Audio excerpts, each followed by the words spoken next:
Wall Street opened sharply lower again as China announced new retaliatory measures in response to President Trump's latest tariffs. I'm Sarah Forgany with your KENS 5 News Now. On this Friday, the markets experienced the largest single-day drop since the COVID-19 pandemic on Thursday. Natalie Brand has the latest. China announced Friday it will hit the U.S. with a 34% across-the-board tariff on U.S. goods next week, as the Trump administration's new reciprocal tariffs are set to take effect. We need to get back to a time where we're a country that can make things, and to do that, we have to reset the global order of trade. Secretary of State Marco Rubio, traveling for NATO meetings, dismissed the stock market slumping. Ultimately, the markets, as long as they know what the rules are going to be moving forward, and as long as that's set and you can sustain where you're going to be, the markets will adjust. Among Americans worried, farmer John Boyd Jr. Other countries are going to start to look for different places to start to buy soybeans and corn and wheat. Brazil is right behind us in production. President Trump signaled he's open to making trade deals. Tariffs give us great power to negotiate. As the White House tries to downplay the fallout, top Democratic lawmakers are also questioning the administration's move to fire the head of the National Security Agency and U.S. Cyber Command.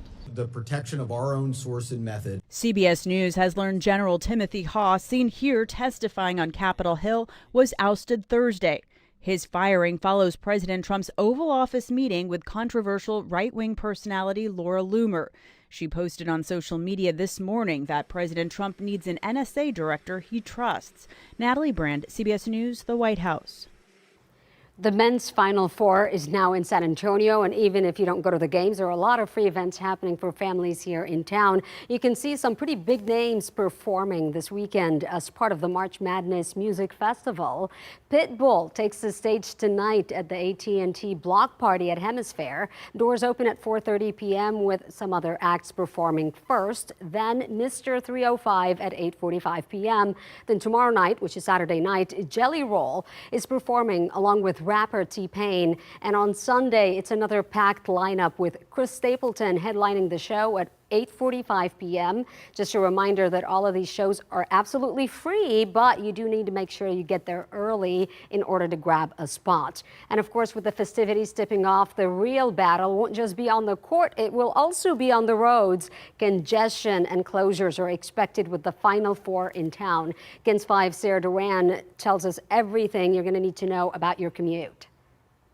Here is a look at your Final Four weekend headlines. I-35 will be heavily traveled this weekend for the tournament, especially in areas of I-10 and Cesar Chavez. TxDOT giving us a much needed break from that construction in that area to accommodate higher traffic volumes. But of course, expect heavy congestion this weekend, especially in areas of downtown closed for the tournament. We have some daily closures, and that information is on our website at kens5.com. If you want to leave the car at home, I completely understand. Consider Park and Ride with Via. The transit service will be available for basketball fans at 2 locations, so let's look at that. Crossroads Park and Ride and Blossom Athletic Center, those are 2 spots where you can park your vehicle beginning at 2:30 this afternoon till midnight tonight. And the fare, if you want to ride the Via, is going to be $2.60 round trip, and that'll take you right to the action. I'm talking about Fan Fest, Music Fest, Final Four Friday, and Tip-Off Tailgate. Sounds like it's going to be a good time. If you're heading to downtown, please be safe, and of course, good luck to your team.